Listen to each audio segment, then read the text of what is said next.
Jhen. Welcome back to my channel. If you are new here, welcome. Today I will try to speak and explain it in English for the sake of the other people who can't understand Tagalog. And today I am sharing to you guys my experience on my green card interview for Marriagebased.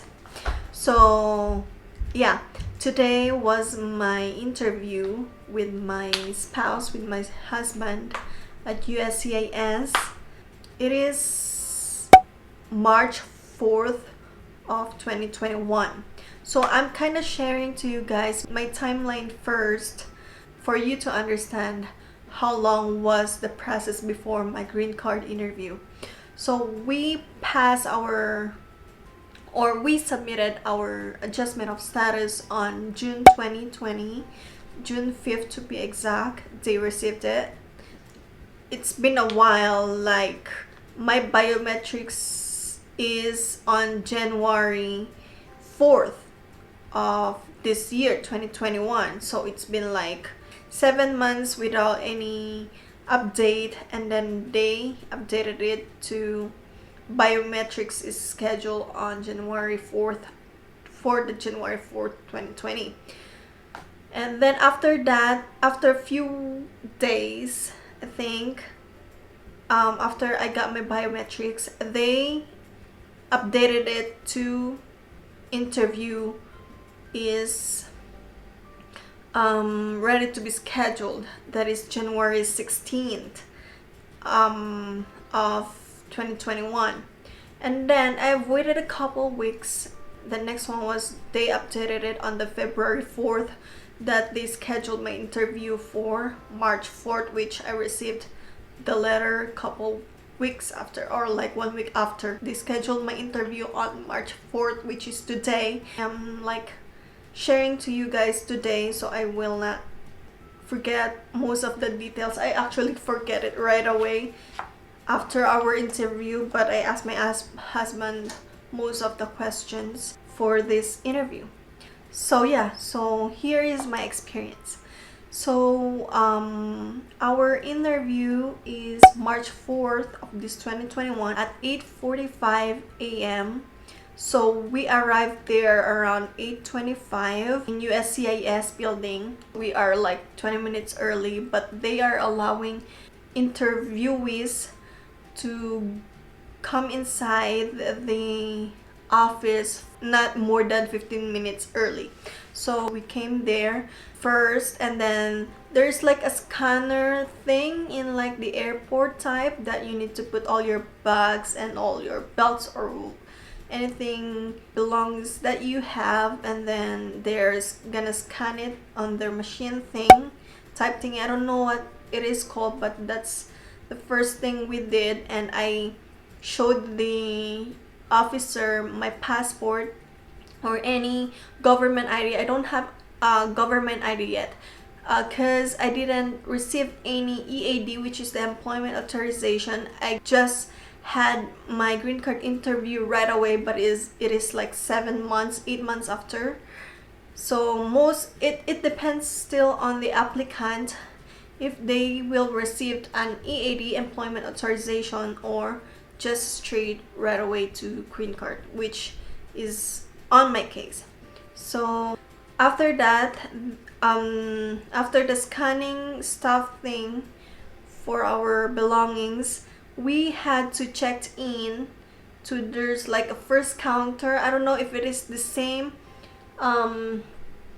setup as with the other field offices or USCIS offices, but the second thing we did was I gave my appointment letter to the officer, to the checked-in. There's like a checked-in signage that you can see after the scanner type, which he like input something on his computer so that we are checked in for the interview.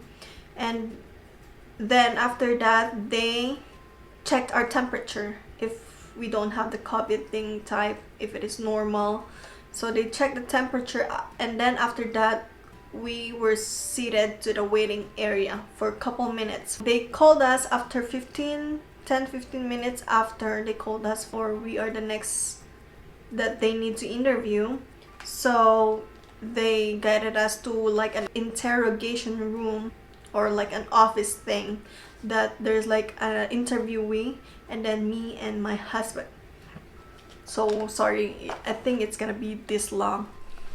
So first thing, he asked us if we are gonna give him something that proves us that we are a husband and a wife.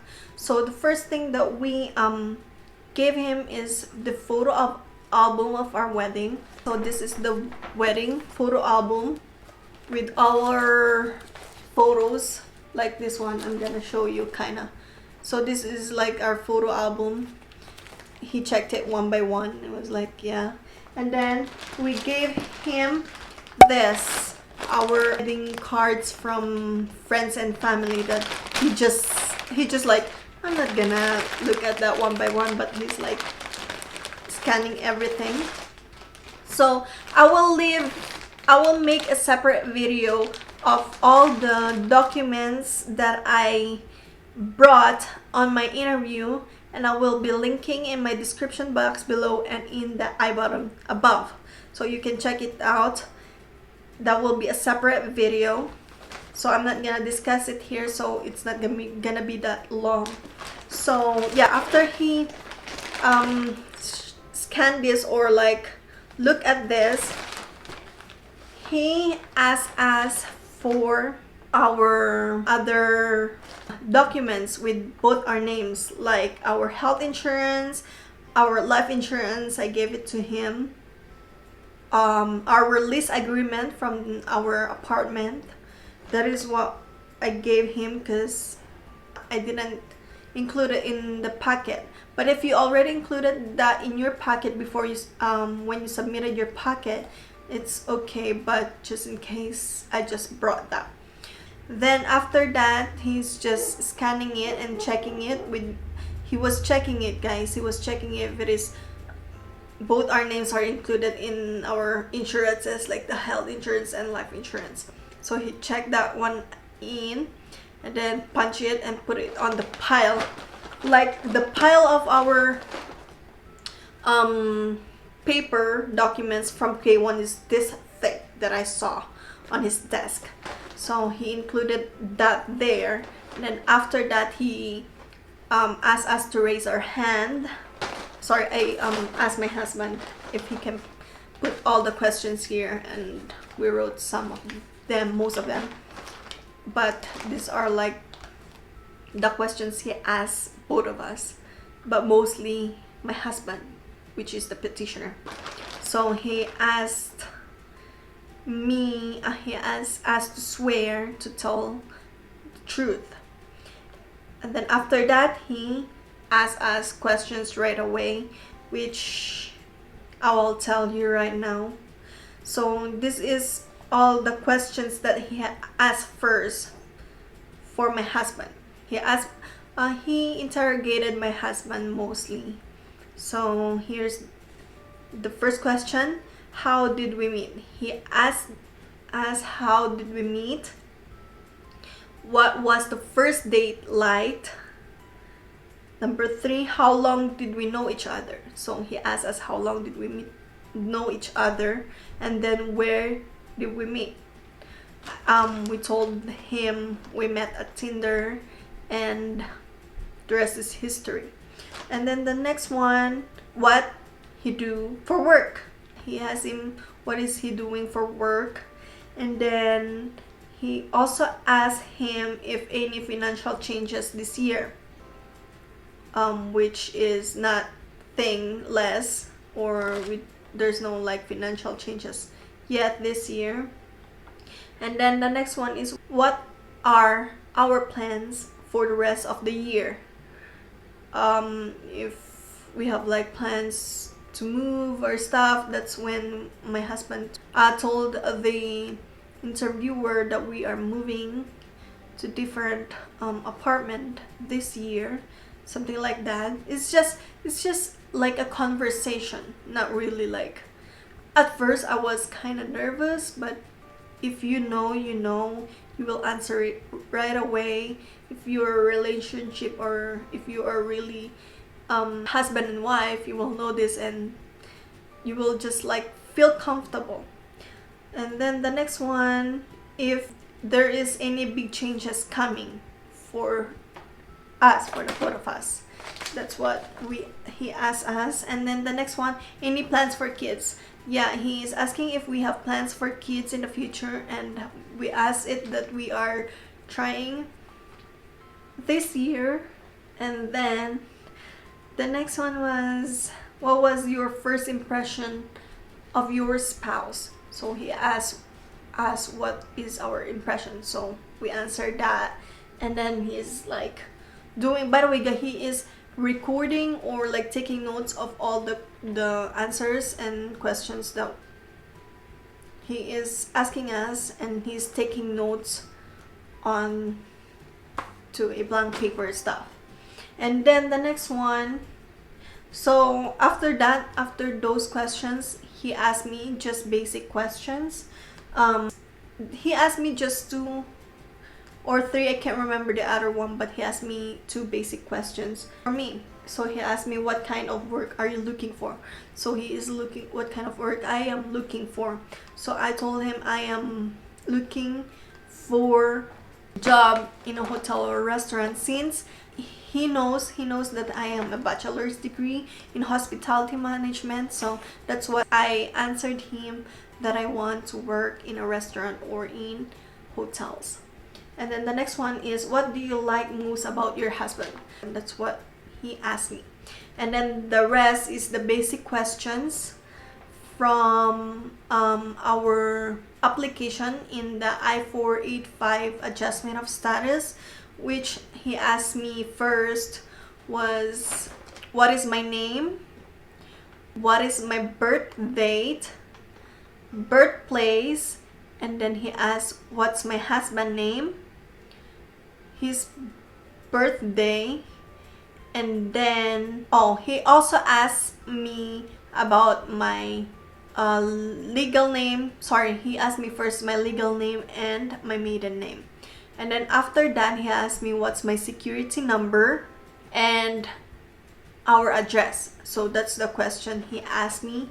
And then after that, he asked me about all, sorry, I forgot it, but it's still in the I-485, the adjustment of status paper, about the yes and no stuff. This one, it's like this one. So I answered, he asked me one by one. All of my answers are no, so it was like checking it, blah blah blah blah blah. And then the next one is, after all those questions, this is just an example, but this is not the paper that he let me sign. But after that, he let me sign here that all my statements here on this paper are true. So he let me sign 2 paperwork from the adjustment of status and the I-944 for self-sufficiency, declaration of self-sufficiency. So I signed 2 of those, 1 of each. And then after that, he informed us that our paper are good to go, and like he is not worried about us. And he informed us about the 2-year conditional green card. So I am getting all the marriage-based visa, like from K1 to adjustment of status. They're getting a 2-year conditional visa. He told me to do the removal of condition after 2 years. The counting will start on the date of you getting your green card, not the date when you get married. So after 2 years, you need to file another application to remove your condition for green card, which is you are getting the 10-year. But right now I am getting the 2 years. Yeah, I think that's all it. And he didn't really ask us a lot of documents, but I think it is really depends on the officer. I even asked him if he wants our tax return filing jointly as married, but he didn't ask that. Oh, by the way, he even asked us if we have questions or anything, but we said no. So that's the end of the interview. It took us like 20 minutes or so for that interview, which is not bad. And yeah, that is all it. Now I am approved finally, and we are just gonna wait for the green card to be mailed in our mail box. I will expect my green card within like a week or so. So yeah, I am so excited. No more stress. Yeah, that is all it, guys. Thank you so much for watching. Don't forget to give it a thumbs up if you like it. Comment down below if you have suggestions that you want me to do on my next video. And please subscribe and hit that notification bell to notify you every time I upload a new video. Thank you so much, guys. See you next time.